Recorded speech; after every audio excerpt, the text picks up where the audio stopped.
Let us pray. Lord, bigyan niyo po ako palagi ng katahimikan. Katahimikan ng puso, isip at buong pagkatao. Sa pananahimik kong ito, hindi po ako malakas.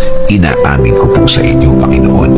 Ako po ay naghihina at alam ko po na kayo ang dapat kong kapitan. Alam kong kayo ang dapat kong paniwalaan na ang lahat ay magiging okay, ang lahat ay magiging maayos, ang lahat ay magiging tahimik.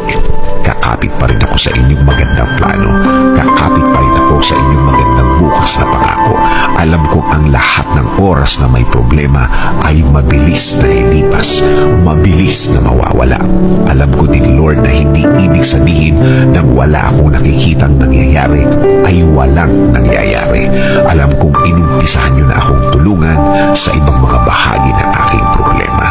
Alam kong magiging okay, Lord. Alam kong bubuti ang lahat. Alam kong makukuha ko ang plano niyo sa akin. I-guide niyo po ako at ituro mo sa akin, Lord, ang tama at tahimik na paraan. In Jesus' name we pray. Amen.